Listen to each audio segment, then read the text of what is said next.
Oh God. All right, here we go. We're here. Okay. You snuck up Uh, on me there. I mean, what are we doing here? You know, like Yeah, we're it's what it doing it. is. That's what we're doing. How you doing, man? I'm doing wonderful, man. I'm doing great. It's been busy this last little week and a half stretch for me, and so I'm not through it, but it's been going well. I'm conquering the things that need to be defeated. What about you, dude? How Let's just skip over what I've been doing because that's just called life. It's fucking boring. All right. And let's get to Sean's world, man. Just go here, go there, do a little dabble this, do a little dabble of that. Oh, I'm just gonna like randomly go to Vegas and check out the Sphere and this awesome group called Fish. Dude, fucking let's talk. Let's go. How was it? Yeah, Vegas was Vegas, and I don't know. It's pretty fun to just kind of go and just like walk around the strip and walk around Fremont Street and just look at people. Just some different kinds of people down there, and then of course going to the Sphere, which is this new stadium in Vegas that has just incredible. It's just the newest stadium on the planet right now with all the bells and whistles, and there's a big globe with images on the outside, and then this crazy like LED screen on the inside that's literally the entire inside of this globe that's I don't know like 1,000 feet tall or something, and yeah, it's pretty cool. And yeah, went and saw Jam Band Fish, and it was my first time seeing them, and not many people listen to them, but they have this like huge cult following. So actually a lot of people listen to them, but you just don't really hear it on the mainstream radio, or it doesn't, jump out at you. I also had a question randomly, like last time we were recording when we recorded with Ben, which is going to be this episode, I guess. But what's up with that red lantern behind you? Oh, dude, I don't think you know the story, man. The red lantern behind me was a gift from one of our viewers, listeners. We did our first like YouTube live, and she was like, "I would love to send you something." And I was like, she didn't tell me what it was. I was like, all right, I'm just gonna trust you and give you my address, and hopefully, what I receive is She something that sends you I like will appreciate. Anthrax or something. Dude, check it out. This thing, like, she sent me the batteries and everything. I can put it on and everything. So, yeah, What she is it? thought it What would. is it from? Is it from like an event? Does she like how'd she get it? She just thought it would be cool to have in the background Pretty of sweet. my set. And I say Pretty that sweet. for anyone not watching. I say that in quotations, my set. So, like you've got down here like your gear, and like a little further down is a dog and a moose book and stuff like that. So, anyways, Nice. yeah, that's the story behind the red lantern behind me. Hell yeah. Um, But yeah, dude. cool. So Vegas, you survived. It doesn't sound like things got too gnarly or out of hand, or you didn't need like an IV drip to recover the next day or anything like that. No. No, I didn't. I kept it in the lane. Yeah, I'm not in my 20s anymore. I'm I'm a little looking for more a fear wiser. and loathing story here, Sean. I'm looking No, for, some Johnny Depp, something or nothing. No. nope. I Hunter stayed S. away from the hard Thompson. drugs, Okay. and only got maybe tipsy one night. But was mostly just enjoying slapping a $10 bill on the roulette table and seeing what'll happen. And Nice. yeah, so I'll probably go back. I like Vegas. I'll probably go back in 5 years. It's cool. It's cool. Cool spot to go. Dude, and shout out to our homies, the Romeos, Devin and Damon. They are the Fish fans, and they I guess they had 3 tickets and someone dropped out, and Sean and I were asked if we would be interested, and I was very interested. I just couldn't quite get away, and Sean is loosey goosey, so it worked out. Yeah, I just do whatever I want all the time. So it turns I just have such a bachelor like schedule.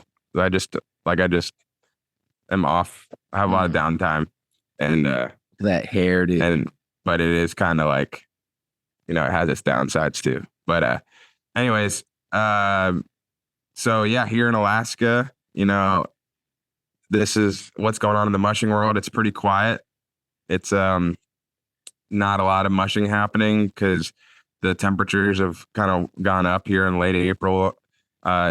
Maybe in some places it's cool enough in the earliest parts of the morning to still get out on the trail. If it freezes at night, that makes for like a nice morning mushing. But by the time the afternoon rolls around, and especially like down here, and I mean, even I think up in Fairbanks and interior too, it's really soft out on the trails. So much so that you really can't. You can hook up a team, but it's just kind of messy and punchy, and there's puddles everywhere and maybe mud showing, and so it's like kind of the end of the sleds are. People are getting their last runs in with the sled, and then they'll, if not already, put them away, and you just get out there with your cross country skis and a couple dogs, or get a fat bike out and go for a little lap. But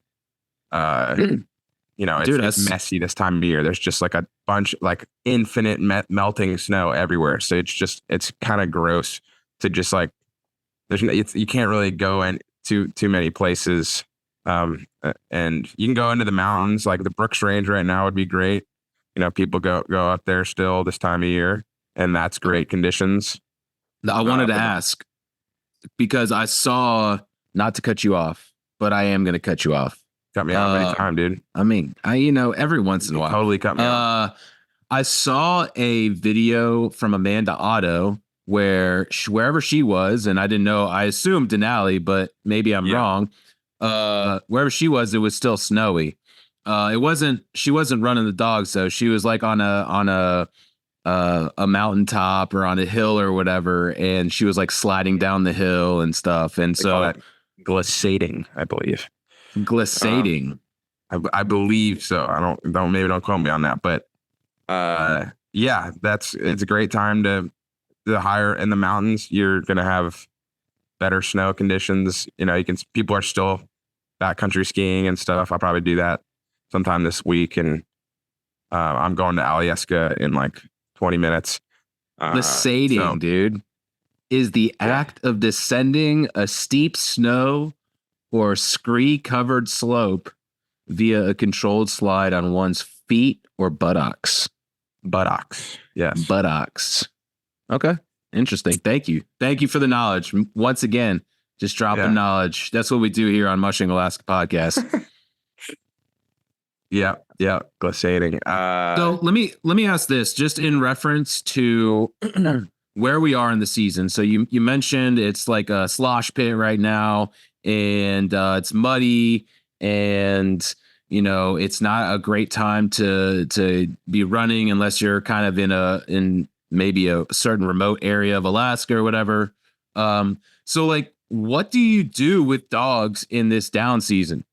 I know a couple of mushers are still running their dogs, but like not all of the mushers are. So like, is it just a matter of like, you just let them run free and they have like an area where they can do that? You still like, you take them on walks? Like what are we doing here?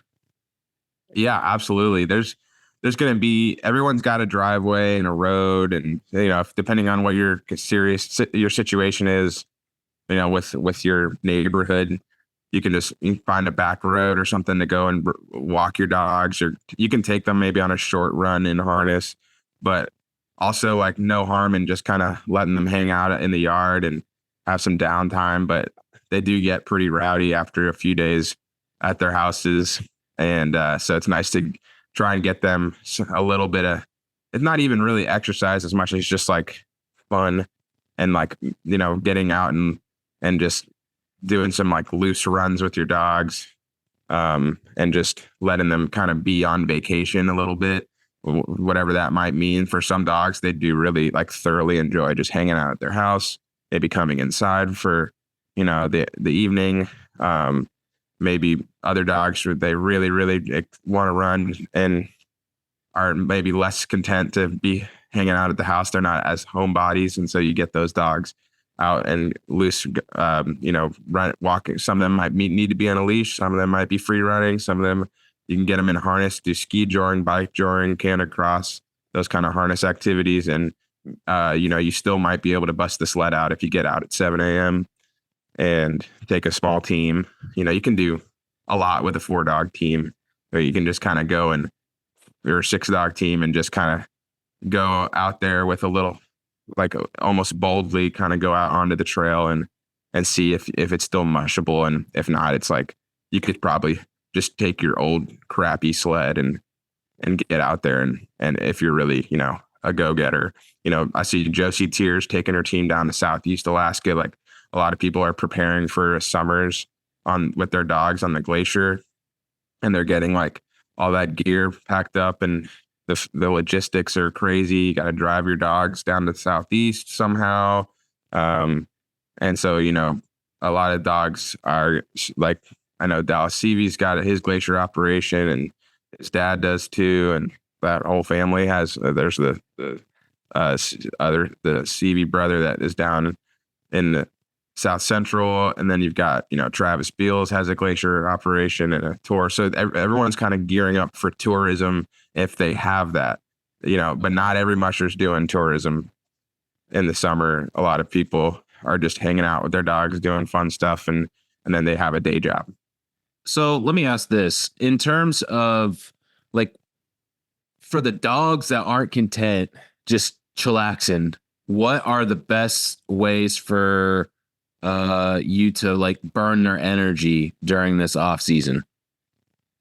Yeah, I mean, you call the off season all summer long, and this time of year, it's gonna be. You can still run them in the early mornings. In the summer, when the snow's melted, the trails are better and it's easier to run the dogs. And you do it when it's cool. But this time of year, like, the trails you can't really take an ATV, you barely can take a sled, you can't really take a snow machine. Right. So, but you could do it with skis, the cross country skis. You might be able to do it with a bike, like on the road, or you could maybe do it just running, going for a jog, and just do 1 or 2 dogs at a time, 2 times a day or something. Or some people have like a giant pen and they just let like 8 or 9 dogs loose. Some dogs are really well trained and they just are loose, and you go and take them on a walk through the woods because they live really remotely and you don't have to deal with vehicle traffic. So it's varies drastically from place to place, and just depending on your dogs and your kennel and your location. But there's like a bunch of options to get your dogs out and about, even if it's still in harness or non-harness. Nice. Okay.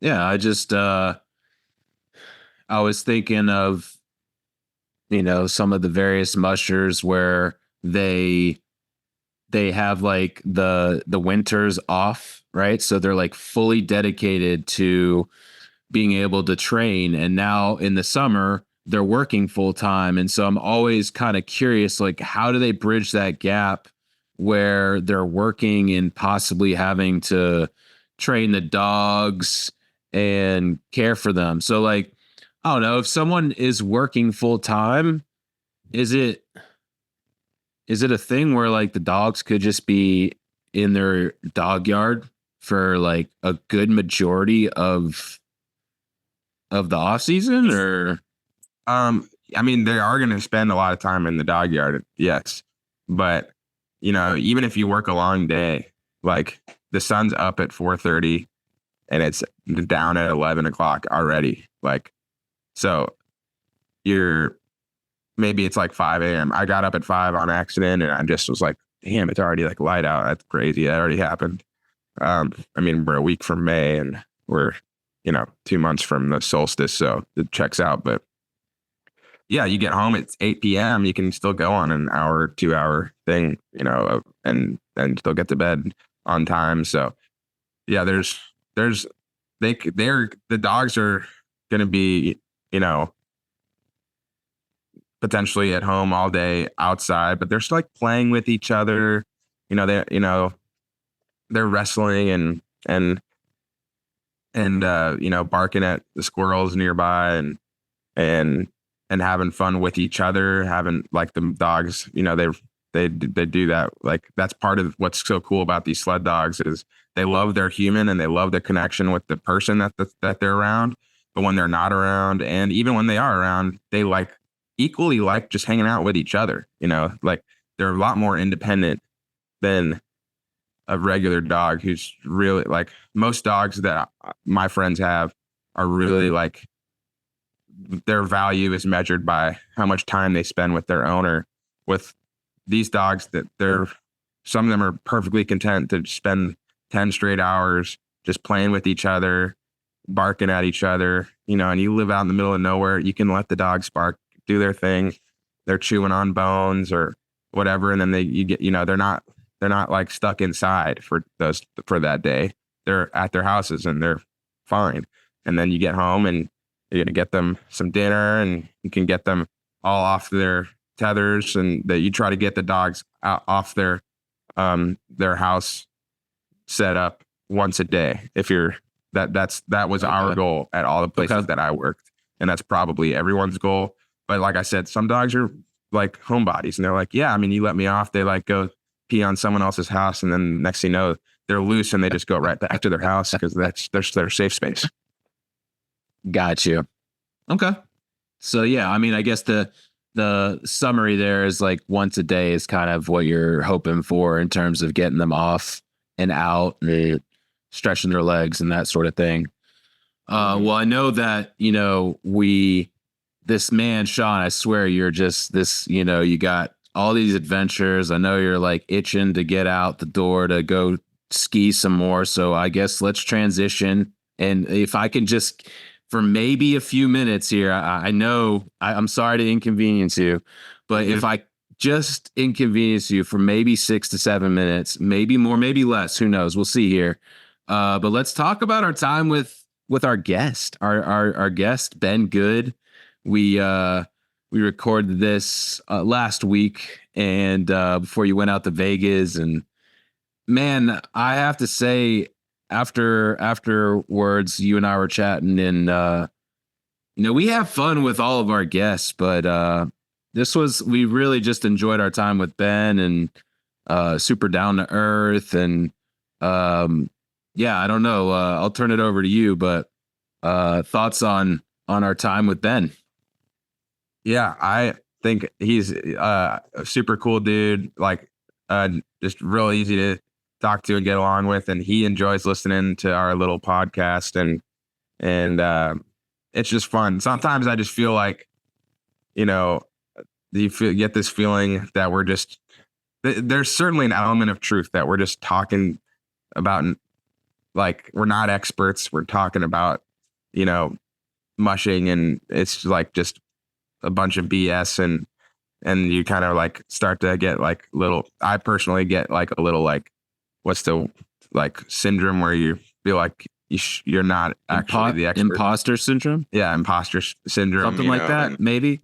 Yeah, that is it. And and you're like, God, we're just still gonna record stuff, and then you go and you have this talk with Ben, and he's like, I've been listening to every episode of training all year. He's I saw him out on the Iditarod trail. I had like a tough week leading up to that recording, and so I was like just not in a great place, like kind of once we pressed record. And then like the second I saw Ben and we started talking, it was just grinning from ear to ear the entire time. It was a really like smooth, easy flowing conversation where all three of us were just connected, and it's like one of those 1 + 1 + 1 actually equals 4, right? It's just like it was better than the sum of its parts, is my point. And thank you. I was really enjoyed our talk. It was cool to hear like he had a pretty smooth Iditarod, I think, which was doesn't happen too often to too many teams, and it says a lot about his skill as a musher and training and his dogs and his accumulated experience doing this over the years. And just good vibes, just good conversation. And I think sometimes we maybe don't have a lot of rhythm when we're talking, but this was not one of those times. It was just a lot of rhythm to this conversation. I really liked it. Yeah, I think I agree. One thing, Sean and I aren't a podcast. We're not like meeting beforehand a lot of times to like, all right, here is the blueprint of today. And a lot of it is just like Sean has his angle, I have my angles, and hopefully somewhere in the middle we were able to kind of cover all of that. What I liked about our time with Ben is he said that it was really his first time breaking down the Iditarod with someone where he can actually break it down with, who has done it, who's familiar, who's experienced. It's like, you're talking to your friends and you get that question all the time, like, well, how is the Iditarod? And it's like, you can't really justify how the Iditarod was in a couple of minutes, talking with some friends that maybe they follow the race, but they really don't know it. So it was nice to kind of go back and kind of go checkpoint to checkpoint with him. And then, along the way, certain stories or certain things he was talking about we'd veer off to one way or the other and kind of go down a little bit of a hole, but then always kind of come back to the route and his time on the race. So yeah, we had a good time and sense of humor was good. You guys will hear Sean talking about a story.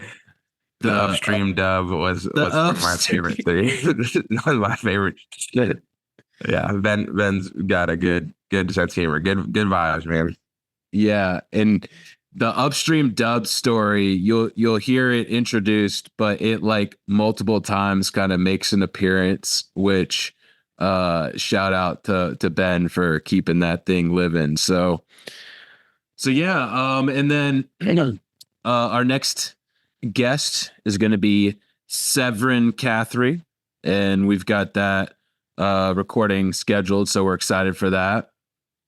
And the only other thing really to mention on the news front is that I guess Iditarod signups they're going to be here before you know it. So we looked that up, June 29th, Musher sign up and volunteer appreciation picnic. So I'll be interested to see what's going on. Sean will be out fishing at that point. So we'll have to figure out what the plan is then. But beyond that, it's good to connect with you, bro. I hope that everyone enjoys this next episode or our next guest. It was a good time. Sean, you got something else? What you got? Yeah, one more thing to wrap up is we have our first and only sponsor of the podcast is sled.talk.com. Let's go. And we got our podcast is up on their website as one of the I guess I don't know if we're sponsoring them or they're sponsoring us, but I don't fully think supporting that website. We support them, and Sean Williams who made it, he supports us. I think it's just a mutual thing, but we'll say that sled.talk.com is sponsoring us. We'll say that, and we encourage you to go to their website for all things mushing. If you're in the mushing community or want to be part of it up here or anywhere in the world, that's the place to go. And it's gained a lot of traction over the last few weeks. So thank you to them. We probably should have started with that, but I hope y'all enjoy our nice conversation with Ben. Alrighty, folks. Next up on the Mushing Alaska podcast, our guest is Ben Good. He comes to us from North Pole, Alaska. He is no longer an Iditarod rookie, but he just completed his rookie run in the 2024 Iditarod. He is a Yukon 300 winner. We will make sure to talk about that. But we'd like to welcome on Mr. Ben Good. How you doing today? Pretty good. Thanks for having me, guys. Thanks for coming on, man. We definitely appreciate it. And I know you got a family and full-time job and sled dogs. So yeah, we appreciate your time for sure. No, I'm happy to be here. This is great. I've been listening to you guys since fall training. I kind of found you guys in like September on 4-wheeler training, and kind of got all caught up on all the past episodes during that time, and have been following you ever since. And so I really like what you guys are doing, and I appreciate that there's somebody out there putting us on the podcast spotlight. So thanks. Yeah, man, it was cool because I don't think I mean we've certainly been in the same room before the Iditarod this year because I handled for the Quest in the 18 through the 1,000, and I'd never heard of you because I've been mushing for 2 years, so of course I hadn't heard of Lance Mackey practically, but and then I was like, "And good won the 300, huh? Okay," and then that name just was like, that was like, all right, that'll be tattooed in my brain forever. This guy won the 300. And anyway, so, but then in the Iditarod, I think I saw you at like Finger Lake for the first time. And I was like, is that, I don't even know what you look like, but like, is that Ben? And then, yeah, you said something like, what did you say? You said that part of the reason, a slice of the pie. Part of the reason that you signed a fraction of a percent was that. I think I said you guys nudged me or something like that. Yeah, it was part of the equation for sure. What was it? Why? What do you mean by that? I still don't understand. I guess I'll, with everything I have going on, it's really hard to justify doing something that's going to cost you tens of thousands of dollars and take you away from home for 3+ weeks. And plus, besides that, all the training and everything. And I just kept trying to push it away. And I kept trying to go, I'm 50-50, right? Like I should do the Iditarod. I should do it because I have the dogs. I have a decent job. I have some time off, but I shouldn't do Iditarod because I got a family. I got a kid going to college next year. But that kind of, you guys just kind of kept it in the back of my mind. Like, I should do this. So it was going back with like 51% no, 51% yes. And so you guys were kind of nudging me into that 51% yes throughout the fall training. That's awesome, man. I definitely know that you're among this elite class of mushers that have a bunch of kids. Or how many kids do you have? I have 3 kids. 3 kids. You got 3 kids. Kelly Maxner, someone comes to mind with like 5 kids. And it's incredible to see parents and moms and dads out there doing this. And Brendan's shaking his head because he's got his hands full with a 2-year-old, one singular 2-year-old. Just one singular 2-year-old. Yeah. And I'm just like, man, like I can't imagine like keeping a kennel together, a team together, doing like, it's a lot of sacrifice on your end, but also in everyone in your family's end as well. So yeah, for sure. Well, I will say that it would be a lot harder with a 2-year-old in the house. With teenagers and a 7-year-old, yeah. I mean, my son was able to drive my truck and trailer on the Yukon Quest 300 this year. So, and then they can feed the dogs when I'm gone, and so yeah, doing it with a 2-year-old. I did the Yukon Quest, the full Quest in 2017. When who is now my 7-year-old was less than 1. I can't remember now. She was born in August, and I did the Quest in February. So she was less than 1 year old. Damn. So yeah, I'm curious about, and I will. Brendan and Ben remind me, like we're gonna ask you like how you got into mushing and your origin story, but I like the cold open anyways. So like in 2017, 1,000 mile Yukon Quest, it has half the checkpoints. I don't know what the weather was doing, but I'm certain it was cold at some point, if not the whole time. And then you run Iditarod 7 years later. Yep. And what compare and contrast?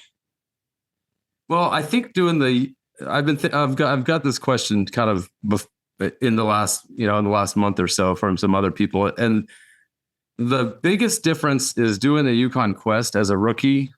I think probably is the lot more challenging because of the cold. and because of the lack of checkpoints. The one upside that the Quest has is that you've got people that you know meeting you at checkpoints. And that's at least for me, that's huge. Somebody to rally you, somebody to give you the attaboy, to keep your head in perspective, or to keep your head in check. But I mean, the Quest as a rookie for me, it was like every run is a beat down. It's the cold, it's the hills. You hear how hard it is, but you can't really understand how hard it is until you get out there. Now 7 years later, I've got a bunch of races under my belt. So Iditarod definitely was more, I don't know if enjoyable. Yeah, more enjoyable, more manageable. So yeah, like that. And just the amount of daylight too. I mean, this is the same stuff that's kind of already well known, but yeah, the amount of daylight and the temperatures. I mean, it wasn't a warm Iditarod by any means this year. It was actually about perfect weather-wise, but just the fact that it warms up in the afternoon is nice. Where the Quest, if it's 40 below or 45 below at night, maybe it warms up to 35 below in the sunshine. Yeah. So yeah. And then you got to pack your sled for more stuff, like that run from Pelly to Dawson is 210 miles. And there's some hospitality spots, but there's nowhere to reload, nowhere to get more dog food or more people food. So, my sled probably weighed 600 pounds when I left Pelly Crossing in 2017, which was ridiculous. But you got like pots and pans like hanging off the side. Yeah, like you look like exactly. Sam from Lord of the Rings with his backpack. That's exactly what it was. I think I had. I saw some of the volunteers like rolling their eyes and cursing out the guy who packed 9 drop bags to Pelly Crossing, and then I fit almost all of 9 bags into my sled. So yeah. Did you do 3 stops before Dawson, or?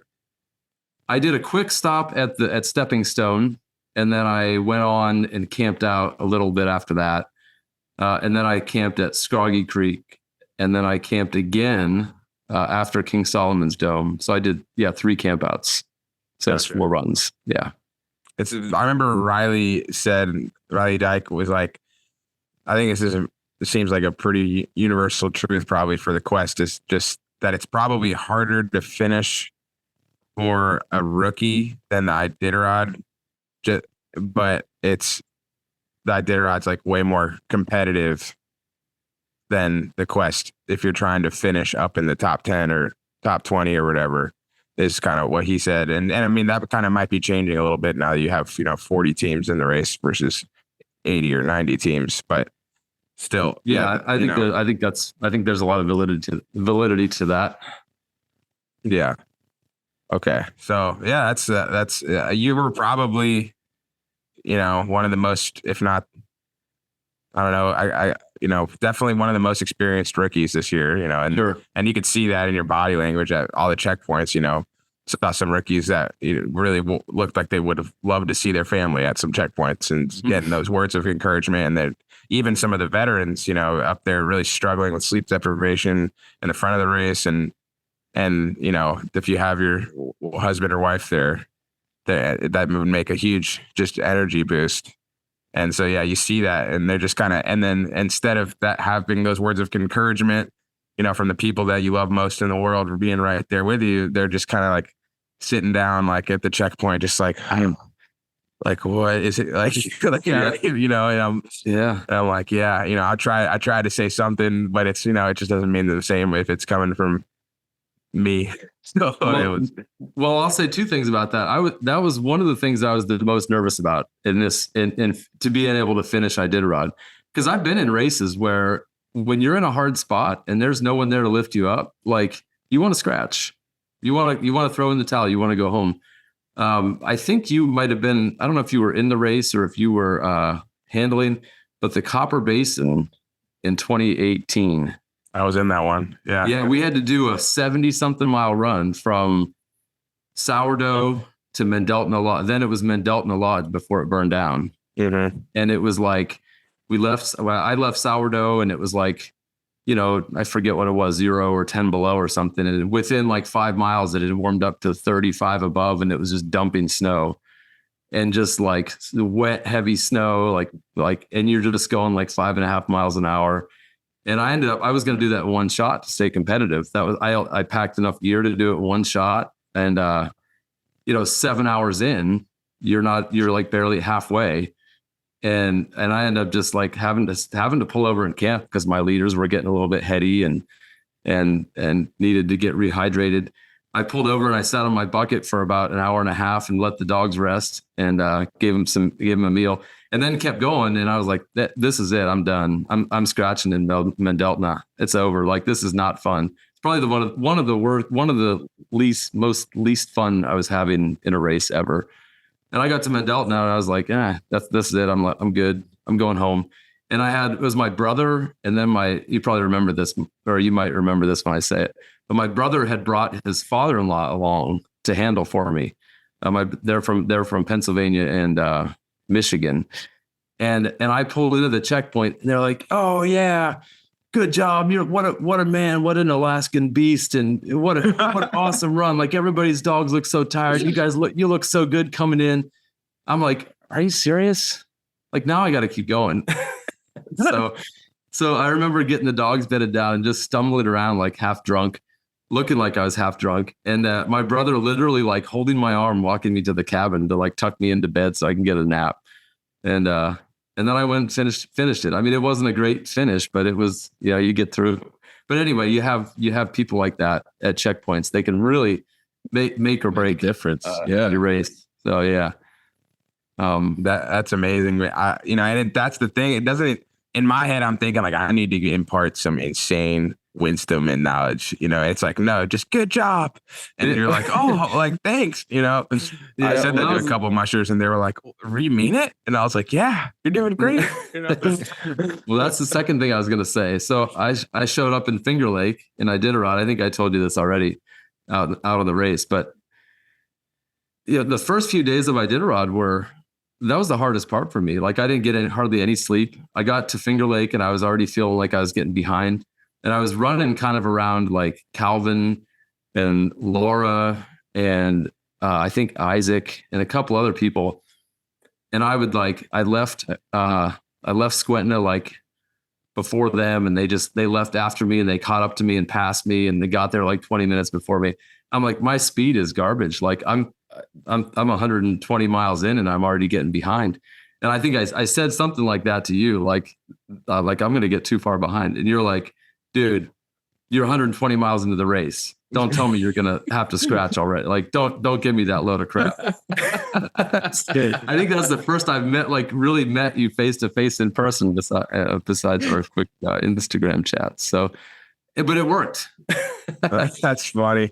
Yeah. That's too good. That's good. I do remember us talking and yeah, there was, Finger Lake, that run for whatever reason, people or some of the folks were, on the struggle bus mentally at that juncture. And obviously Dallas had his thing and the moose or whatever, but yeah, not much sleep. And then those giant, sugar holes is what it was, just over and over again. You're going up and then bam and up and bam, like just the length of a snow machine. You're on top of the snow, then you drop in just over and over again.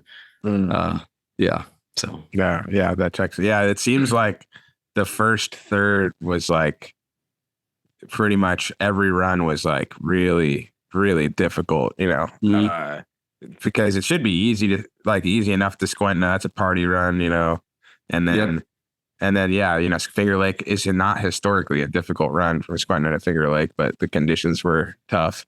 And then I think for me, I stuck to my plan past Yentna. I went through Yentna, grabbed some straw, and then I was like, and then I'm going to take another 4 or 5 hour break in Squentna. But then I got to Squentna in like 2.5 hours. And so I didn't know what to do then. Like, do I keep going or do I just stop? So I stopped in Squentna and I had some females in heat and a couple of dogs that were rowdy, like wanting to fight. So I literally slept after a 2.5 hour run, like less than 100 miles into the race. I had to sleep by my sled. So just to monitor any shenanigans that might be happening in the team.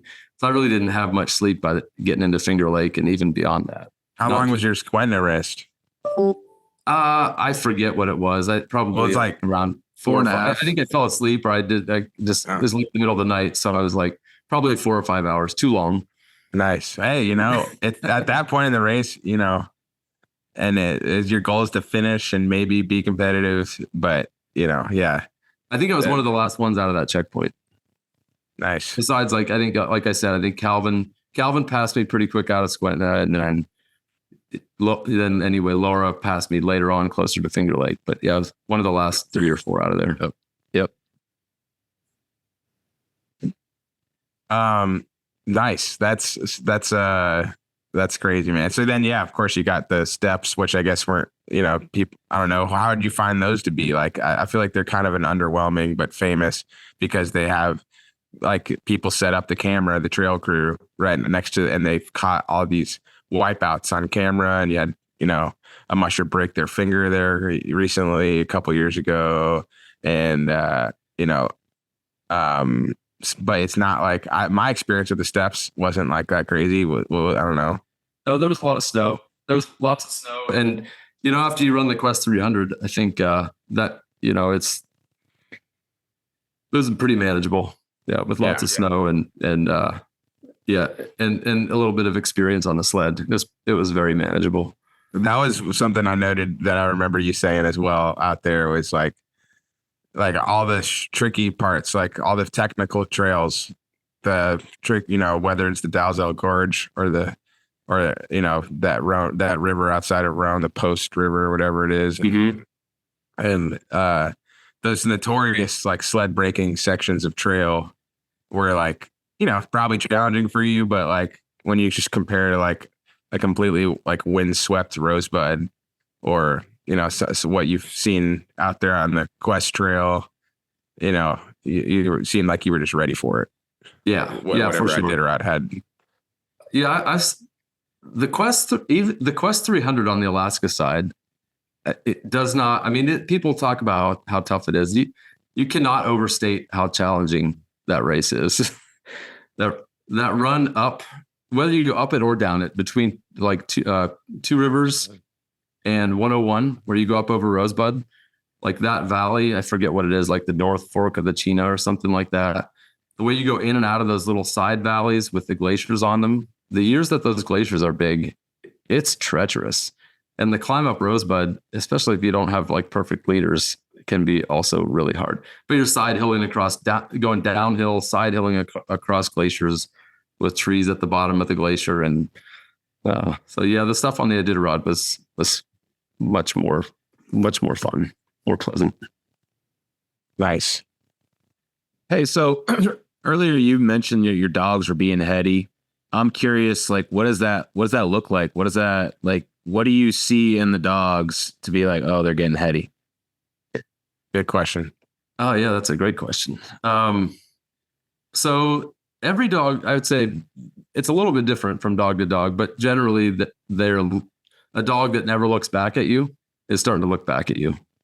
A dog whose ears are always flat against its head are now pricked straight up. And then the tug line in both scenarios, their tug line isn't perfectly tight. And sometimes you see that when they're getting ready to go to the bathroom or when they're getting ready to navigate a tricky part of the trail. But if they're doing that over and over again for no reason in hard conditions, you start to wonder, do they have an injury, or are they just starting to think about like starting to question life? Like this year when I was leaving Ruby, I probably shouldn't even tell this story, but I'll just tell it anyway. It's not a big deal, but my best leader, she sat down a couple times leaving Ruby. And that's the worst case. I mean, that's like when they're, and I don't know what it was in that case, because she was fine. Like physically, she was fine. I think she was just like, dude, we've been going for 400 or 500 miles and we just took an 8-hour break. What are we doing here? And I had her in single lead at that time because I had to drop my other good leader. But yeah, she sat down and then the team accordioned. And I'm on the down. Did you go to Ruby, Sean? No, I mean, I did as a musher, but not this. Okay, year. so Ruby, you're kind of up by the roundhouse, and you're going downhill to get out of town on the roads. So you stop the sled with 13 dogs and walk up there, straighten her out, and then get going again downhill. So you have to downhill on the icy road. She sat down again. And then, so this, after the second time, I took another leader and put her up there with her, and then put a couple different swing dogs in. And then we got out of there just fine. She just needed a buddy. Oh, nice. Yeah. You're solo lead with her. Yeah. I guess. Okay. Yeah. So that's like the most extreme case, Brendan, to answer your question. That's interesting. And so I guess like we haven't really talked too much about this, but like are the dogs like constantly looking back at you? Like when you're talking to one of the dogs, like do they like, I don't know, like how do you know they're hearing you? How do you know like selective hearing versus like, oh, all right, the dog knows the command, like the dog knows what to do next. I don't know. I'm just, we haven't talked too much about like the communication back and forth between musher and dog. So I'm kind of just like interested a little bit about this topic. Yeah, I don't say a whole lot to them. But if I get bored, or if it's been like, if it's getting kind of monotonous and maybe they're kind of slowing down a little bit. I guess to answer your first question, no, they don't look back at me very often. If they look back at me, it's because, like I said, they're getting ready to poop. They're trying to navigate something. Their partner's being annoying to them. You know, something's going on, or maybe they have a sore foot or a sore shoulder. Something's going on if they're looking back at me. Usually they're tight, head down, tight tug. But yeah, if they start to slow down, I might like call out their names individually. That's one thing I like to do sometimes when they're bored, is like call each one of their name and tell them good dog, as we're, you know, if we're 60 miles into a 77-mile run going to Nome, you just call out each one of their names and in a happy voice and tell them what a good job they're doing. And they know their names, so they perk up. Not every one of them, but they perk up, and some of them will look back. Nice. Okay. It's subtle, man. It's like whenever you're talking to your dogs, like when I was a little less experienced, and I'm still really, you know, only done it for 5 years or whatever. But, you know, when you talk to them, they're not like, I guess it depends on the dog, but they're really not like super like, oh, you said my name, coach?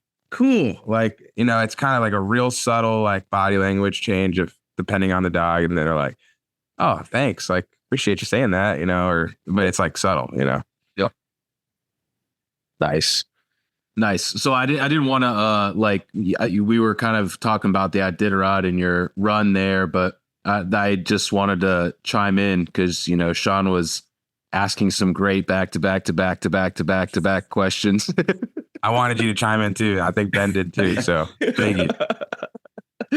I guess to put the dog that was leaving Ruby that sat down, she finished Iditarod in lead. So I wanted to a great ask. Dog. Okay. She was just having a moment. Gotcha. Yeah. I mean, so, I remember, you know, and there's like, it's important. You got to recognize like when it's having a moment like that, or if it's like a, you know, serious, like more serious moment. And that's, you know, maybe just like she's just got a couple questions that Ben needs to answer, you know?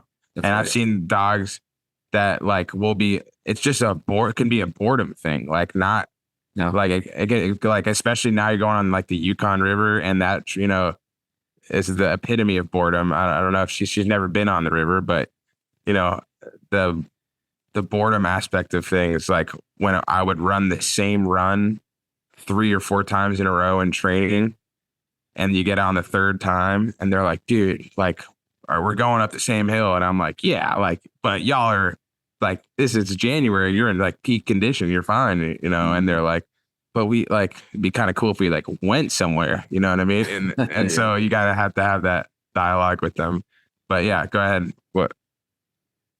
Oh, I was just going to say, I feel like we were kind of leading up to like your 24 in Takatna. I didn't know if there was anything like, were you originally planning for a 24 in Takatna, or was there anything that kind of, you know, was that a plan B or anything? So I set up, Takatna was my first choice. I set up for Nikolai, I set up for McGrath, and I set up for Takatna.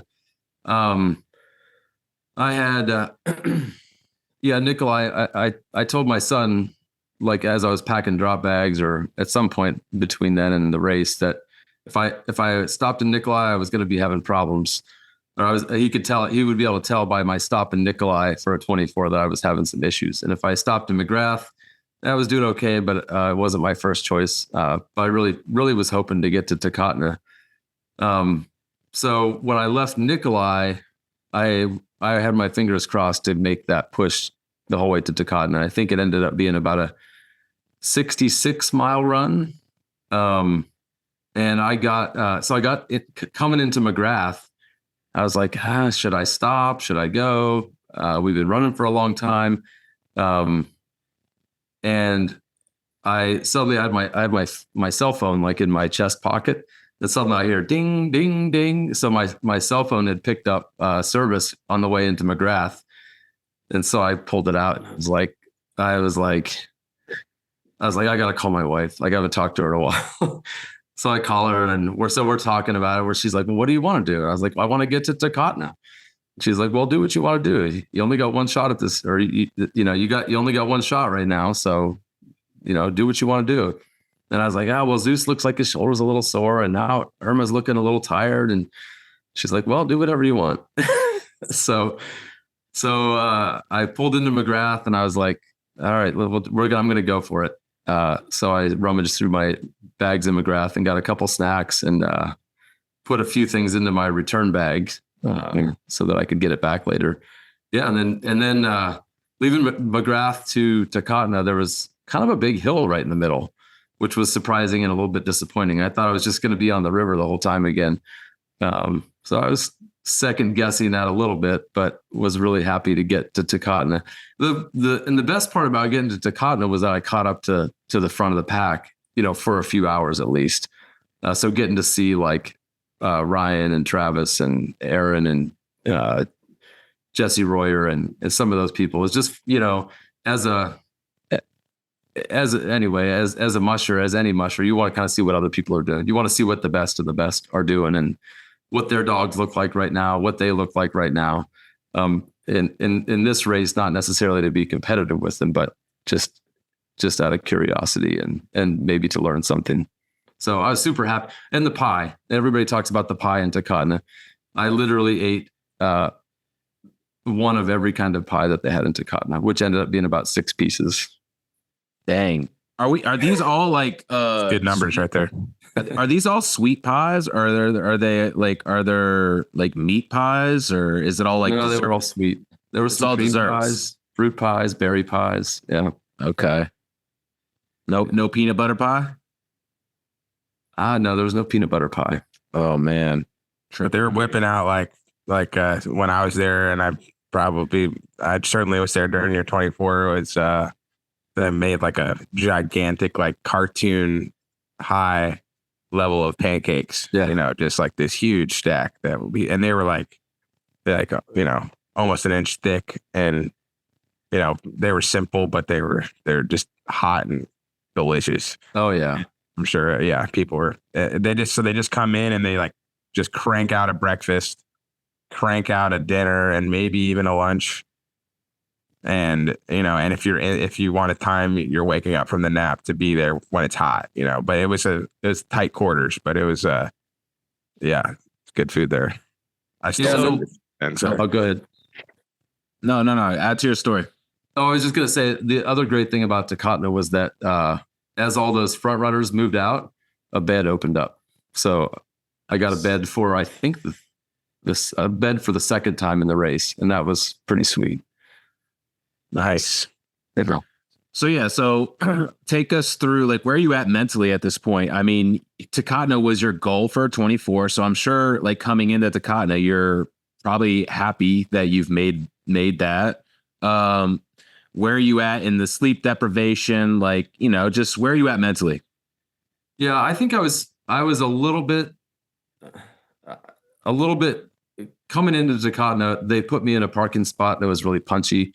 I could tell when I was falling through the whole, like breaking through the hard pack and falling in up to my waist.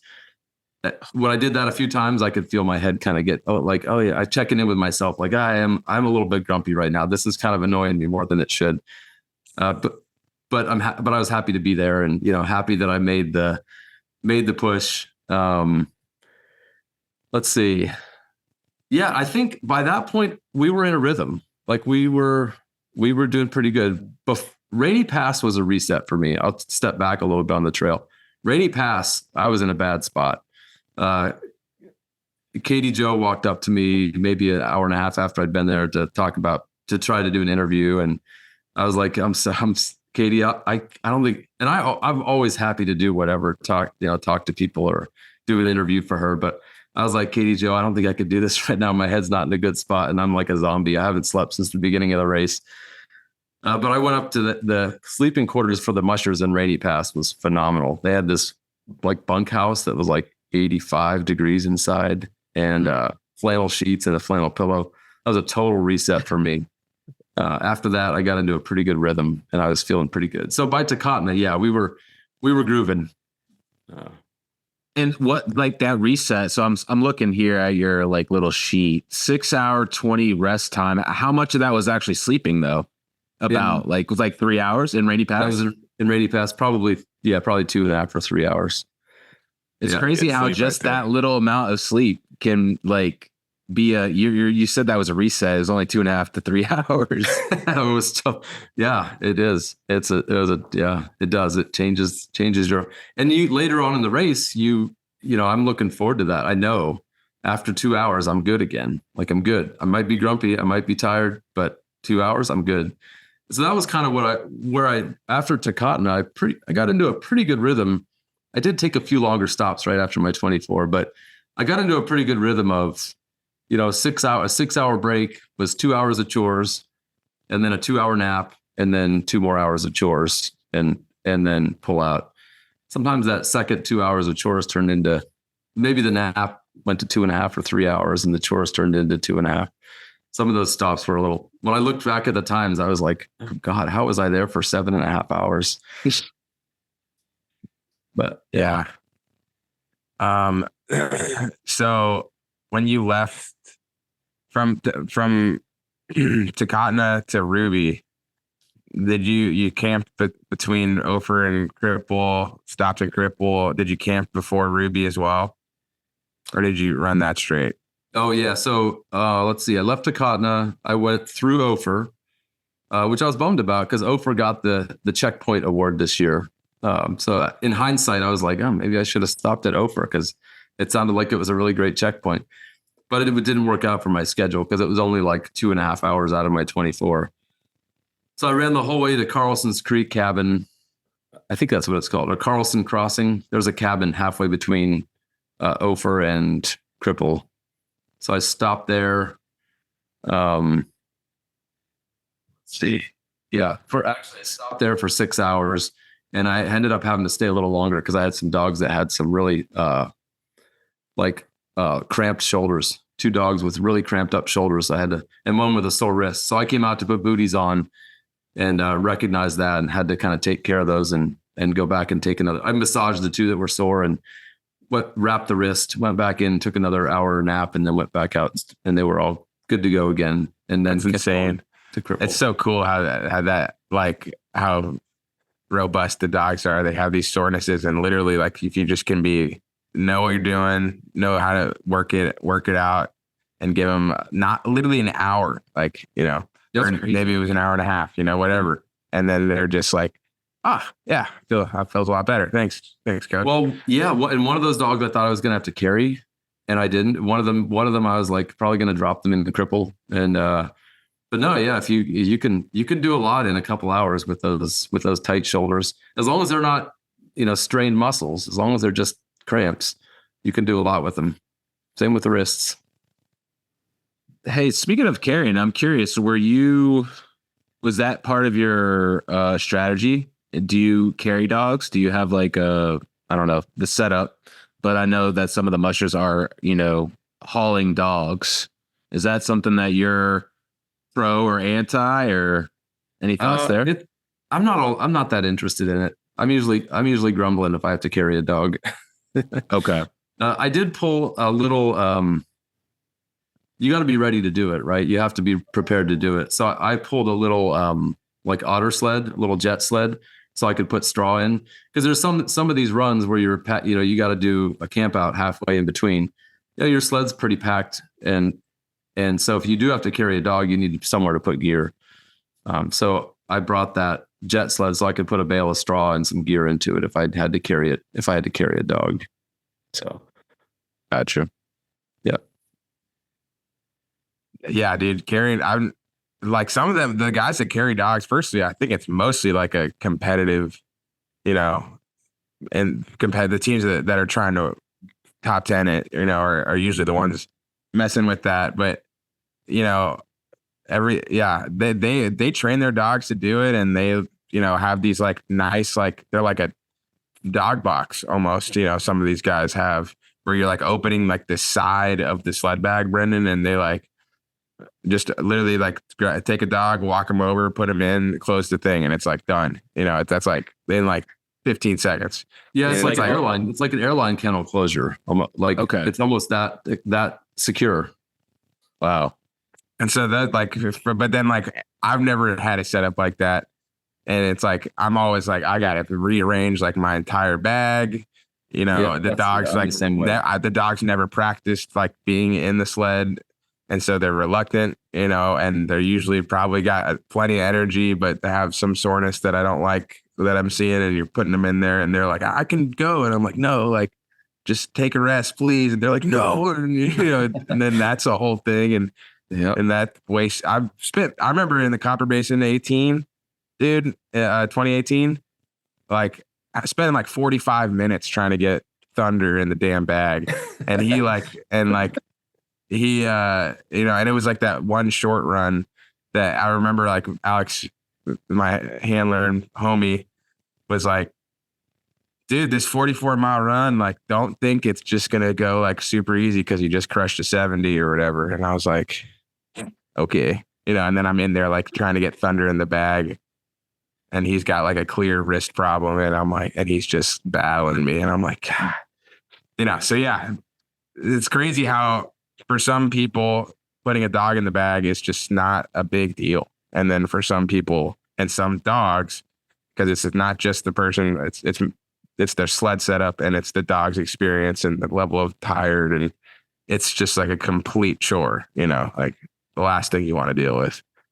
Oh, I'm 100% with you, Sean. They're not interested in riding and I'm not interested in carrying.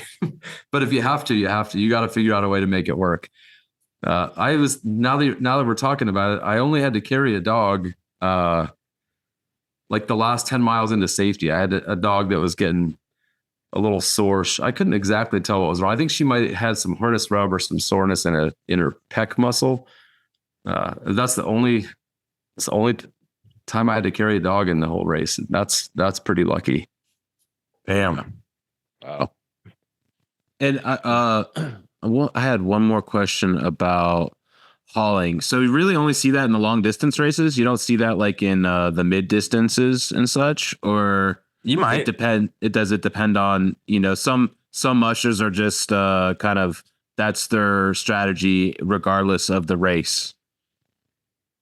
I mean, some people are, this year in the Iditarod, there was, dude, I think like Jessie Royer was saying something about how she just like carried a dog for like the whole run because the dog had some minor issue that it required, 10 or 12 hours of just not running, and just like carried the dog like the whole way. And then she ran the dog like out of the checkpoint. And then it was like the problem was still there, and put the dog back in the bag, and then went to some story like that, and just ended up dropping the dog. So you just have like these extra 60 pounds, that you're like, if you have 15 other dogs pulling it and the trail's good, it's like, it's no big deal. Right. That is true. But like, the Cusco, Brendan, like you got 100-mile runs.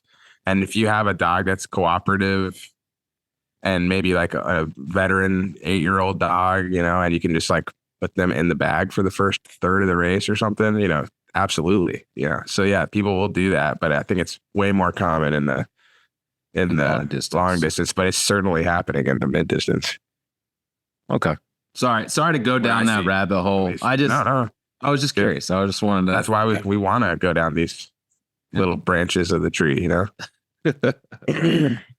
We'll eventually wrap up the the Iditarod story too, but just had to you had to take a little right hand turn real quick, So the Yukon River is to me like this anomaly because like on paper the Yukon River should be like super chill and like zero technical riding for the musher, like. But it was like really hard for everybody, I think. And I think it was cold, this year on the river and windy for some of the people in the back of the pack. I remember hearing like when I floated the Colorado River and I think it was last year. And those guys that are river rats, they're always like, I was like, yeah, when it's windy upstream, that's it's always kind of a bummer. I was telling some floating out hunt trip I did, and where it was nuking snow and blowing 20 upriver, and we got floating down the river at like 2 miles an hour. And a 20-mile float should take you a few hours. It was like a full day of just shivering, and I was like colder than that than I was in the Iditarod. And then, so they're talking for like, oh, they refer to the wind as dub. For W is representing wind. They'd be like, nothing. They're all like kind of broy, and they're like, yeah, dude, nothing's worse than that upstream dub, total L. and so I was just thinking of that when everyone's like, yeah, it was ambient, like 45 below and blowing 15 or 20 miles an hour upstream. So I'm talking about the Yukon River for you, Ben. Yeah, there was some wind. It was all pretty manageable. Going into Galena. I got pretty cold because of the upstream dub. But other than that, it was pretty. It was like either a side wind or it was I don't know. It was pretty manageable. Like going into Galena, I think I was going. It was. Maybe I got into Galena early in the morning, like right as the sun was coming up. So it was probably that like 40 below with 15-mile-an-hour wind. The wind wasn't horrendous then, but it was enough to make that 40 below feel really cold. And I had changed up. I wasn't wearing my Yukon Quest gear. I completely changed my my get up for the Iditarod at the recommendation of a couple of veterans. I didn't have like my 40 below apocalypse parka and bibs. I had more layers instead of the big heavy stuff. So I did get a little bit cold going into Galena, and then leaving Galena, it was super windy leaving Galena, but it was more like it was warm. It was daytime. So I kind of made the dogs perky, and it was fun. Instead of just being the monotonous slog down the Yukon, it was like jihawing back and forth to find the trail, to get around the wind drifts. So yeah, it was pretty fun. Yeah, pretty fun from Galena to Nulato. Nulato was kind of the energy in Nulato was pretty. You guys have talked about this in other podcasts, but you could feel it as soon as you got in there. Like, found out right away about some bad news about Isaac, and then Deke walked over, and I'm like, I caught up to Deke. What are you doing here, Deke? And he was scratching, and you could just kind of feel the energy was low in Nulato. But I mean, personally, I didn't. I had a nice rest in the gym and did my thing there, and then leaving Nulato. It was similar. It was nighttime now, but it was like pretty good for the first, I forget, 10 miles or so, and then it got super windy.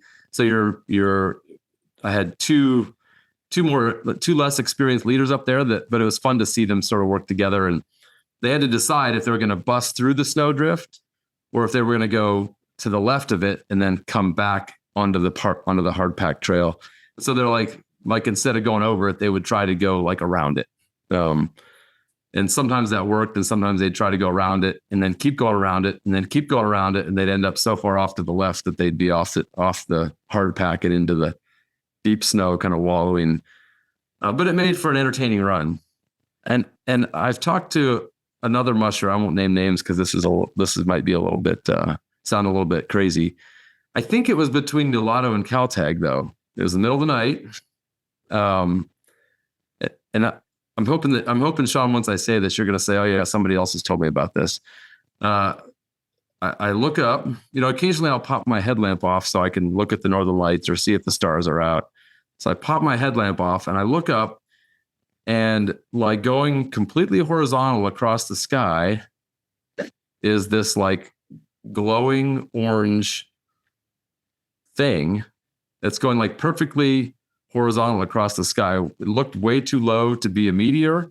You're looking at me like no one said this to you before yet. How did they show? No, I don't think so. Okay. I like it. Keep it going, Brandon. Keep it going, baby. Dude. I'm like, seriously, man. I'm like, what is that? So I turn my headlamp back on, and I just like ignore it for a minute. I'm like, I turn it back because when it's on, I can't see. So I'm like, I gotta see what that. So I pop it back off, and it's still going. It's still going across the sky. Like, it looked like orange marker lights, like like on your trailer, but it's big and glowing. It's not like blinking like an airplane. It doesn't have blinker lights or headlights or, but it was flying like at the height that maybe a small airplane would fly. At night. At night. Yeah. So maybe it's a meteor. Maybe it's a UFO. Maybe I was just losing my mind, hallucinating. But I have corroborated the story with another musher. So he saw it. He thought it was in a different part of the trail, so that we didn't quite connect there on where we both saw it. But there was something there between Nulato and Caltag in my mind. I wish I would have pulled my phone out and got a video of it. But anyway, maybe UFOs do exist. I don't know. Hey, that's where we're going. I mean, there's definitely unidentified flying objects. Like, that's just a fact, Sure. Where are they from? We don't know. Is it, maybe that was just, some Chinese balloon, maybe? Yeah, there we go. I'm over here, Ben. I'm over here. I'm like, all right, who did you leave around from Nulato to Caltag? Who do we need to ask? So the other mushers said that they thought they saw it between Cripple and Ruby. Oh, you asked me if I camped out between Cripple and Ruby, Sean. I did. I camped out halfway. It was really cold, really frosty, but yeah. But we're on the Yukon now. So anyway, yeah, I got into Caltag. Caltag was amazing. I mean, bluebird skies. It was windy and cold, similar to going into Galena. Caltag was cold, and you can see the lights of the city forever. But eventually you get there and but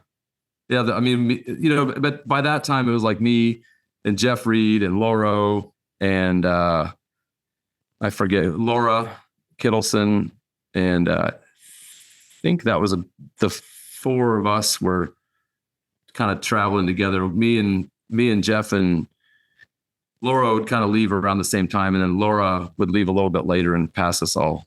Her team get more sleep. Everything. She's probably sleeping like 7 hours a day, like 6 hours. Oh a day. yeah. Yeah. And her team was like, every time I saw them, they were just acting a fool. Like they at their campouts, just like humping. She had like 4 or 5 females in heat or something. Like it was 3, but at least 3 females in heat. And she just she was just smiling the whole time, it seemed. Yeah. I'm sure she had to have had some lows out there, but I mean, also maybe not, because you sleep. That sleep takes care of a lot of the emotional aspect of things, Oh yeah. I think that was the last time that she left before me and passed me. And then I don't think I ever saw her again after that.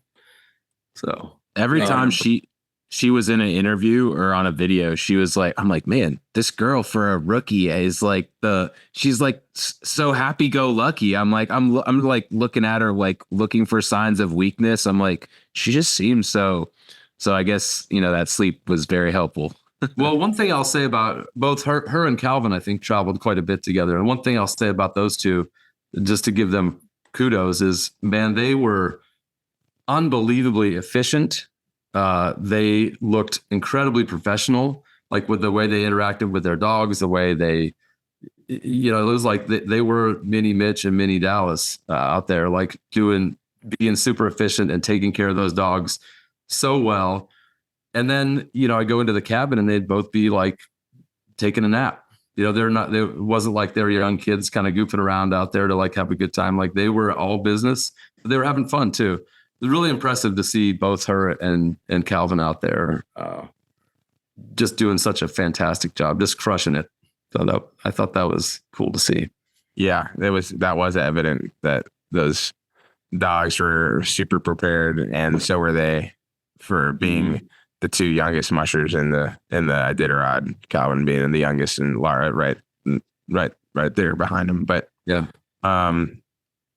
so then you have Caltech to Unalakleet. They stopped at Old Woman. Yep. And was it everything you ever dreamed of?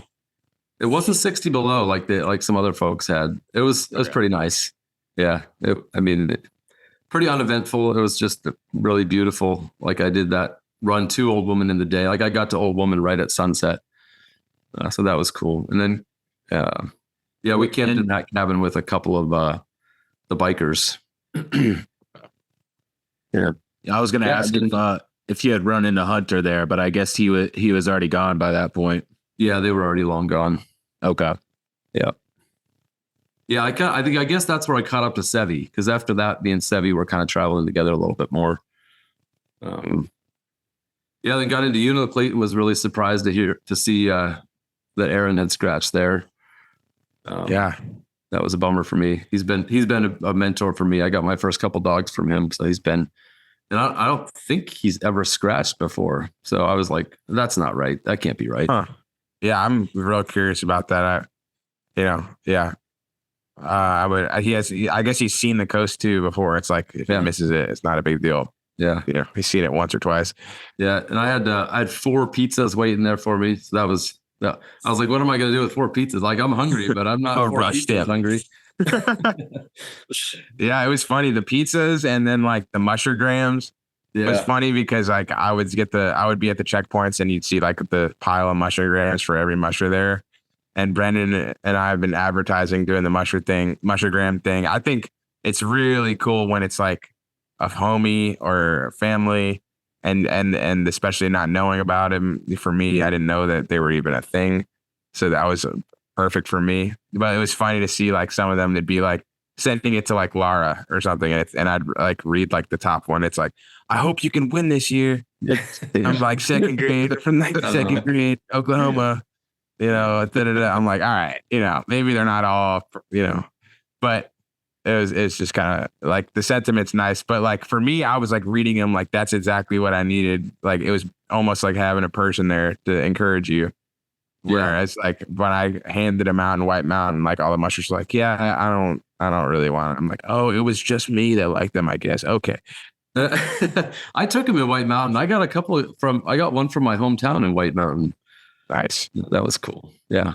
Yeah. It's like the random ones are sweet and we appreciate it. Keep doing it, It's like, but yeah, of course, when it's someone that or a place so then you had like the coast. Like from my perspective, being in the VIP plane rides and stuff, but like Shaktoolik, I got to be there for maybe 24 hours, 36 hours. And then I was in White Mountain for like 2 or 3 lifetimes. And, and no, but like the weather was just like impeccable from, visibility wise. It was blue for like 5 straight days. And there was wind on the coast. I know people battled it. But it seems like as to how bad the coast could be any year, it was pretty fair. But yeah, how was your coast? Well, I came down out of the Blueberry Hills onto the coast of Shaktoolik, and it was intimidating. Like there was a northeast wind blowing probably 35 miles an hour. So it's kind of coming at you. Yeah, it's the wind a little bit. The upstream dove. So, and I didn't realize how far it was going to be up this. I don't know if that's a spit. You call that a spit? I think it is a spit. Like 15 miles up the spit. 15? I thought it was 10. Okay. Damn. It seemed like it just seemed like it took forever. Yeah. And I was like, oh, the coast is here. Like shit just got real. And it didn't really affect the dogs. I think if anything, the dogs were just like, hey, it's keeping us cool down. And they were kind of perky and excited. But I was like, this could get really cold. This could blow us all around the ice. So when we got into Shaktoolik, So Sevi and I made a plan. He got to Shaktoolik before I did, and he was gonna wait for me, which I really appreciated his offer to do that, because he didn't want to cross, and I didn't want to cross alone. So he waited for me in Shaktoolik, and then, and I'm waiting, with that 35-mile-an-hour wind, and then I'm thinking it's going to be, 35, 40 below at night again. And we're going to be crossing starting at 3 a.m. So I'm thinking this is going to be, so we put on every last bit of clothing that we had. I mean, I didn't have a single piece of long underwear, net gaiter, sock left in my sled. It was all on my body. And we pulled out of Shaktoolik. He waited for me, and then I kind of goofed around. I felt bad because I was taking forever. And then we both decided that we wanted to take a wet snack. So we went back in and made a wet snack and brought that back out and packed it. And I'm just pouring sweat by that point. And I'm like, oh, that's great. It'd be 35 below with a 35-mile-an-hour headwind, and I'm pouring sweat. This is fantastic. So we pull out of Shaktoolik, and it's like, oh, there's no wind. This is surely once we get past the spit, like once we get up to the shelter cabin, it'll be blowing again. So we're waiting, we're going, and he was having some trouble with leaders and whatever. So after about an hour, I think it was about an hour and a half, we get up to the shelter cabin. I gave my wet snack. I pulled out ahead of him a little bit, and I took the lead, and it wasn't windy. And so that whole run across not a breath of wind. Not a breath of wind. And there was snow like completely covering the ice. So it turned out to be just a phenomenal run. And I got to watch the sunrise coming into Koyuk. It was fantastic. And that was most of the runs up the coast for me then. Leaving Koyuk was a little windy, but it's gorgeous bluebird skies. That whole Koyuk checkpoint was so nice. And then going into Elam, I was surprised. Elam, I don't know what's going on in Elam. There's some kind of industry there. It seemed a lot bigger than I expected. Anyway, Elam was efficient, nice. There was I caught up to Sean Williams in Koyuk too. I can't remember if I left before him or if we left. I can't remember. He left a few hours before me. That's right, because I didn't actually pass him until Golovan. Yeah, we got to Elam, and then where does it go after Elam? Or is Golovan on the way into Elam? No, Elam, and then Golovan's on the way to White Mountain. Yeah. So Elam was good, and then Golovan, I ran into Sean. there's like this big figure in the dark walks up beside me as I pull into town. The dogs are thinking that it's a checkpoint, and I'm like, ugh. We got to get through here. We can't stop. And then he comes like this shadow in the dark. He's like, dude, do you have any kibble or do you have any food? I'm kind of shut down here. I'm like, yeah, man, I'll give you, I got some food. I gave him some kibble and then was on my way. But that snow leaving Golovan, I mean, I can understand maybe why his dogs were having problems leaving. Cause when I left Golovan, that snow was so abrasive, like sandpaper on your runners. We pulled out on the sea ice of Golovan, and we were going like 5.5 miles an hour. And you're like thinking, okay, is my runner plastic like gone? Am I running like aluminum on ice? But it's just that abrasive. And the dogs were looking back at me like we talked about earlier, like, what are we doing, man? Why are we going so slow? But eventually they settle into that new pace. But I could see if your dogs aren't feeling good, and then you pull out onto that sandpaper snow, that they wouldn't want to keep going. I don't know if you've gotten a chance to listen to his episode. It was lengthy, but I'm still getting through it. I'm like 15 minutes in. Nice. Yeah. He described like, because the obvious thing where I'm thinking is like, yeah, like be the lead dog. You just walk in front of your team, and it's like it'd be like a day long walk, sure, to get to White Mountain if it came to that. And he said like every time he'd do that, like the dogs would catch up to him. So like he couldn't like keep up with their pace, because he had like most of his team was like pulling good, and then like no one wanted to lead, so that the leaders would just be bunching back, So that was and I was like, man, I was like trying to think of, some brilliant solution. I was like, wait a second, like Sean's not a spring chicken dude. That guy's been doing this for a long time and he knows like what he's doing. Like I'm sure he's tried like anything that anyone's ever thought about, And but yeah, that's it. I didn't know that about the trail outside of Galvin. So it was not a fast trail. Yeah, I don't know what you do in that situation. Maybe put some rope around your runners so that they can't go fast enough to pass you. I don't know. I don't know what I would do. Yeah. That's I would be in a terrible place mentally. I'd say, it's tough. But it was cool to hear Sean tell it from his perspective, and it was very heartfelt. And he does mention getting some kibble for me too. Yeah, he did. Yeah, he did say that. I was more than willing to. I've been in that situation before, so I'm more than willing to help a guy in need. Nice. Yeah. So then, you got your 8 hours in White Mountain. Yep. And the 8 hour rest, Brendan, like, you do like a 4 to 6 hour rest, and like, it's like the difference between 2 to 3 hours is massive. Like that third hour is huge. And then the fourth, from a 3 hour rest to a 4 hour rest, like again, huge difference in like like what your team's getting.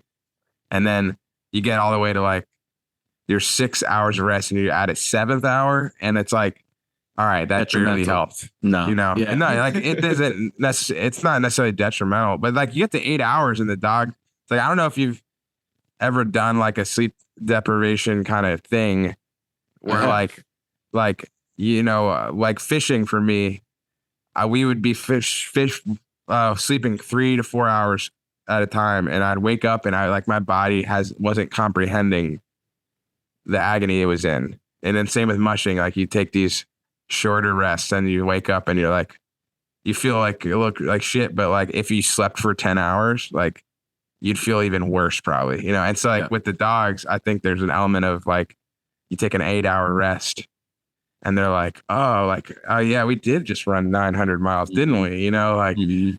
So, you see teams slow to leave White Mountain. And I don't remember your departure, but how was your final run? Yeah, we ripped right out of there. I was pretty happy with them. We except for Ruby, after we were pretty good getting out of checkpoints. Nice. Yeah, they rip out of there, and then 100 yards later, they just all start pooping, and then you. But no, the Topcock Hills were fantastic. Again, I had like bluebird skies. We went down this one stretch. Daytime? Was it daytime or nighttime? It was daytime. Yeah. So I got over the last Topcock as the sun was setting. So that was fun. I got some good pictures of that. It was beautiful. There's one little like alley. Maybe we were on a slough or a river or something, but there's willows on either side of the trail. And there must have been like 800 ptarmigan just lined up in the willows. It was crazy. Like 800. I mean, they were for like probably a mile and a half. Insane. Like it was insane. The dogs were so excited. That's awesome. It was right before we climbed the first Topcock. Okay, yeah, I know what you're talking about. We did. I think we talked about the. You were saying somebody told you there was 8 Topcocks, and you thought maybe there was more like 15. Yeah, someone told me 7 was the number. I totally 7 big ones. I don't know what counts as a Topcock. Yeah. that was Tom Nomeyer. He was like, dude, there's 7 hills. You got this, man. And I was like, all right, cool. 7. And I got like, I was like, got the 7. And I was like, I might be at 6, but all right, maybe the next one's a 7. And it was like, we were halfway, maybe, and I was like, okay, maybe I'm just like tripping here. I'm curious. And flying over them, I was like, yeah, there's good little climbs. There's way more than 7. There's no way there's more than 7. Okay. Right, I got your back on that one. Can confirm. All right, cool. Yeah. But no, it seemed like they got bigger. Like the farther along, it seemed like the last 2 were the biggest.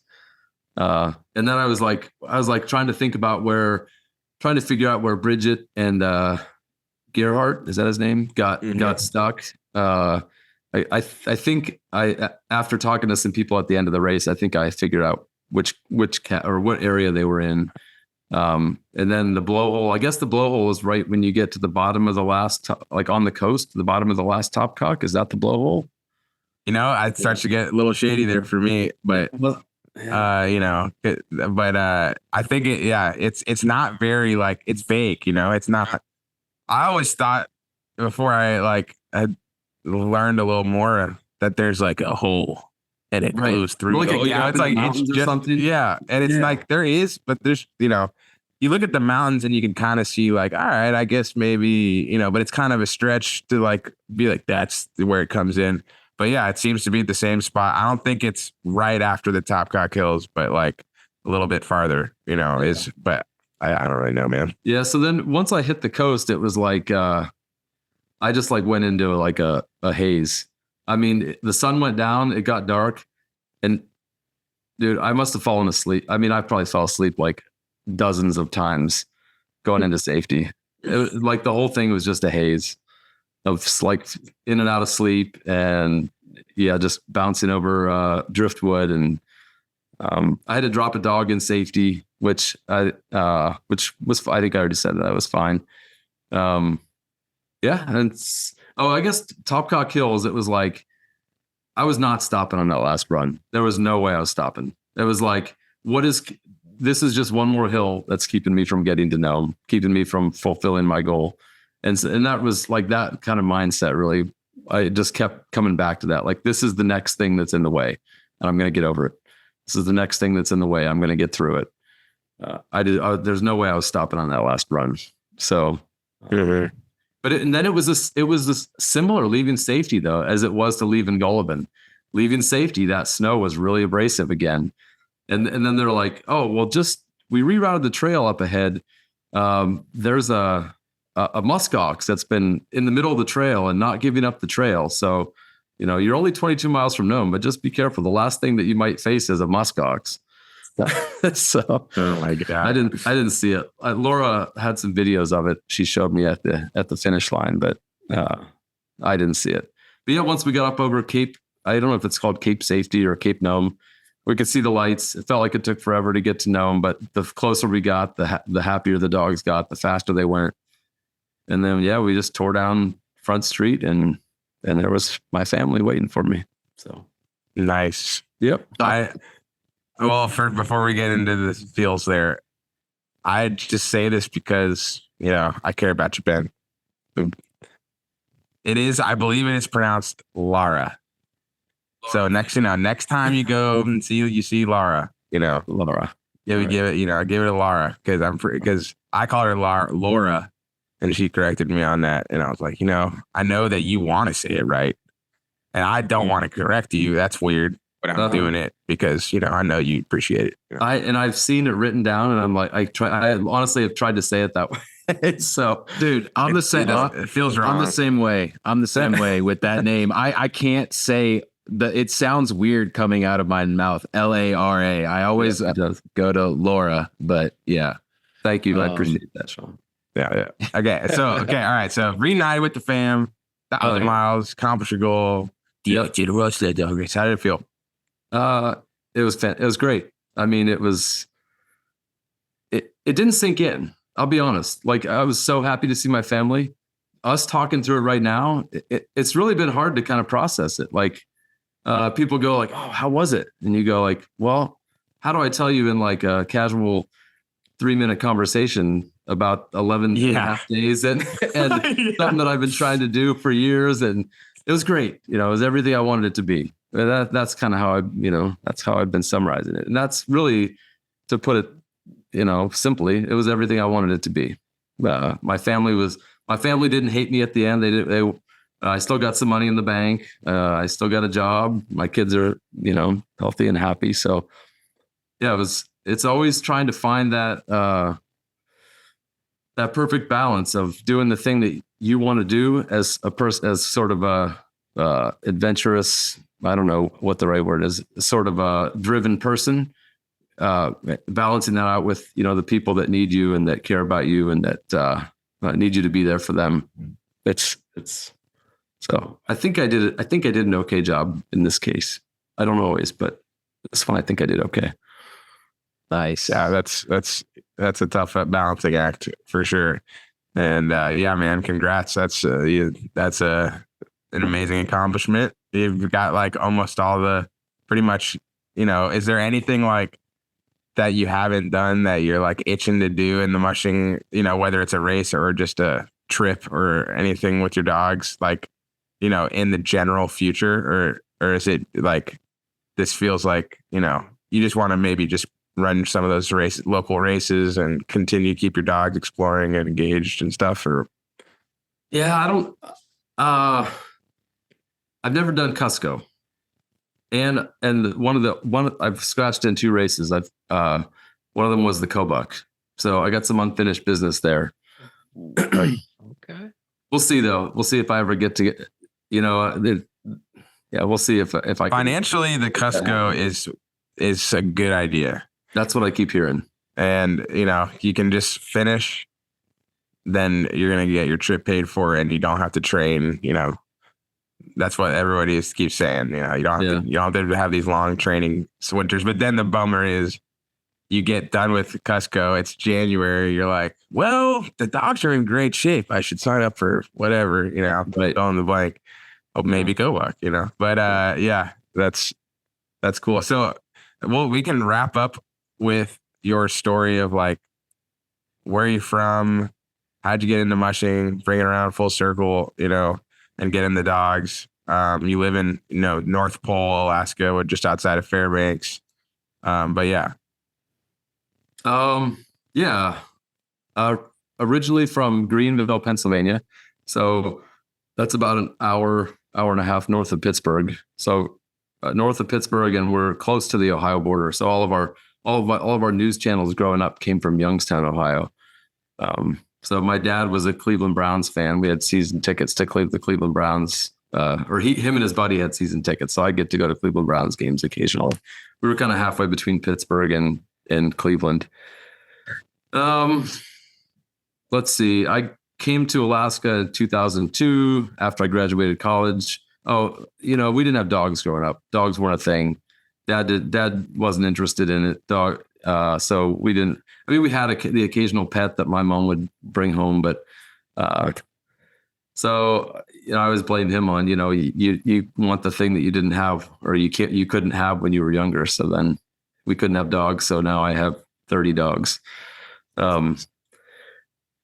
So got to Alaska in 2002, worked in Anchorage for about 3.5 years at an environmental lab there. Didn't know anything about, I didn't even go to the Iditarod start when still at that point, Iditarod and dogs were not on my radar. When I was leaving for Alaska, I went back and visited some buddies at college, and my one buddy's like, oh yeah, so you're going to move up to Alaska and like run the Iditarod. I'm like, what's the Iditarod? What are you talking about, man?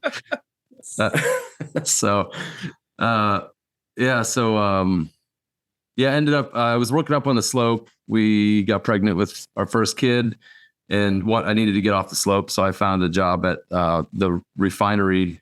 There's a couple refineries here in North Pole, Alaska. So we moved up to North Pole so I could work there and be home every night. And soon we lived right on a slough, like a creek that feeds the Chena River. And we had a yellow lab. So he would pull me on skis down the slough out to the Chena. And then he was good. Like once we got out there, he was done pulling. So I'd end up having to ski myself back. So I went on Sled Dog Central, which I don't think exists anymore, but thanks to Sean, it sounds like we might have another alternative to Sled Dog Central. So I went on Sled Dog Central, found a couple dogs from Burmeister, and my wife was super leery. She's like, what do you mean we're going to have sled dogs? And she should be. She was rightfully leery. Just kind of built from there. And I was always kind of like, it doesn't matter if I race or not. I just want to have fun with them. See Alaska. It's a new way to adventure in Alaska. And then you do a race. The first race I ever did was, I think it was the Solstice 50 or the Solstice 100 in Two Rivers. I was literally parked between Lance Mackey and Ali Zirkle. I was in between those two. And I was like, oh crap. I looked over at Lance and I was like, if I'm doing anything wrong, please tell me. Like if I'm getting in your way, like please just like tell me I'm being an idiot. Oh So, yeah, I felt that feeling too. yeah, there was kind of yeah. that time where Lance was winning and Ali was doing great, and there was a lot of momentum and interest in. It was a big deal. The mushing world was pretty had a lot of popularity. So yeah, I just kind of went from there, and then I was like, well, should I do Iditarod or should I do the Quest? And my wife goes, well, you got to prove yourself on the Quest first before you can go to the Iditarod. So that's why I did the Quest first. Nice. Yeah. I like that.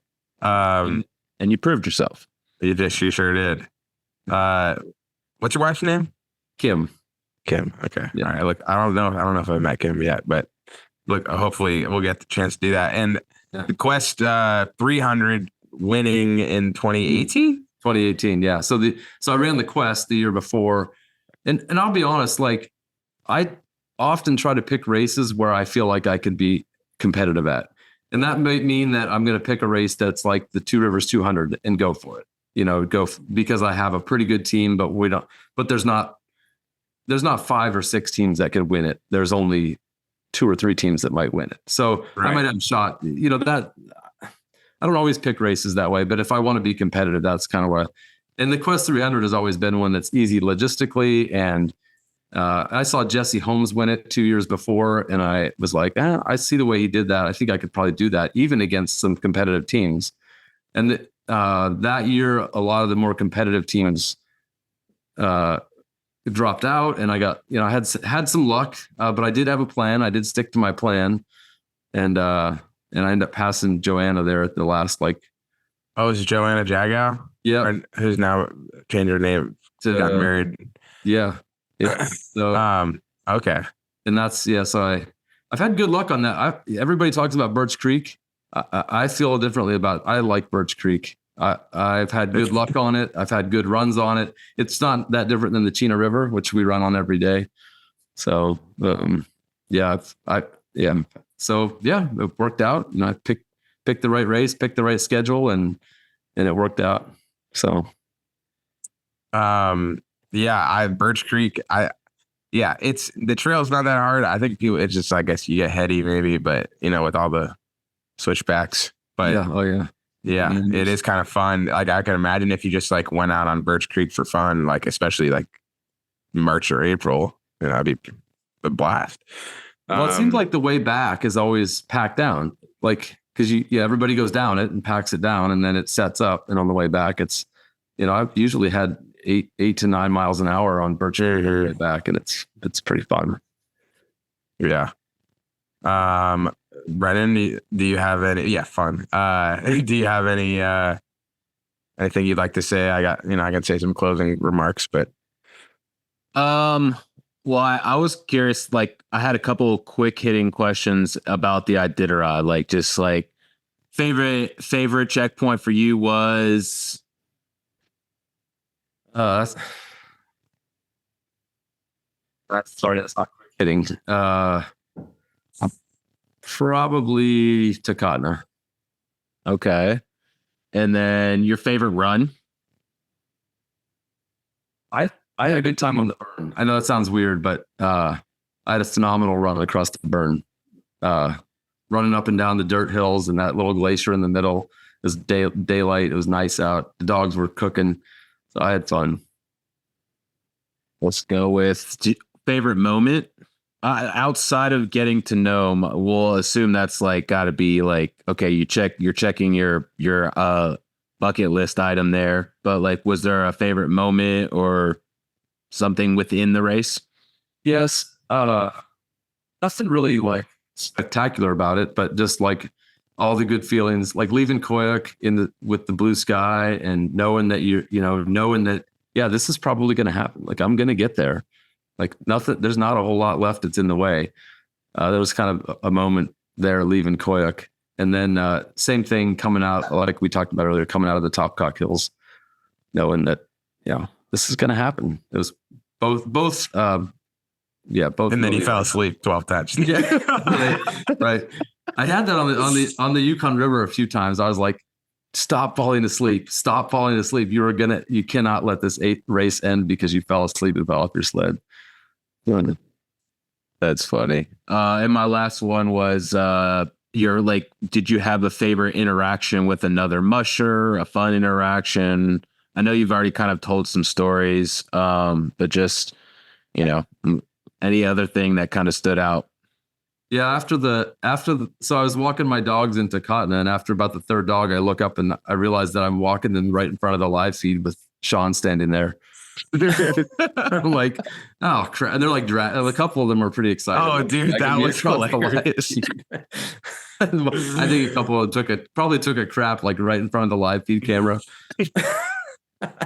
Dude, he was like walking. You know how you see, literally arm like stretched out, like leash, like and he's like, I don't know where you're at in the 24 at this point, but like his dogs are just like pulling him around like out of control, and I was just like, I think his dogs are gonna leave the 24 just fine. It's funny to see, like things are going well. Pete Kaiser was doing a similar thing where he was walking his dogs. And he'd like walk them along next to his team, and like there'd be like three like kind of macho males, like and I'm like, I think his team is doing pretty well too, and Ryan Reddington's team was looking like that. But yeah, go ahead and finish. But no, that was it. Okay, yeah, that was funny. You did it a couple of times, like this is great television. and then I said, hey, wait a second. Yep. And my other thing was it sounds like the Iditarod is something that you've done now and completed, and that there's some other unfinished business, but that from an Iditarod standpoint, the fans may not see you again, or is that like TBD? What's your thought there?